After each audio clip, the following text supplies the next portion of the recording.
With Brussels being the global association hub and the world's leading city for international associations, Visit Brussels understood very well why it is important to bring us association leaders together.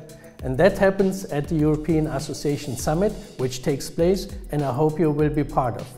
At EAS, we share knowledge on a very high level with European and international associations, non-profits and charities, anybody who is in a non-profit and association world and is interested in further developments, engagement and innovation.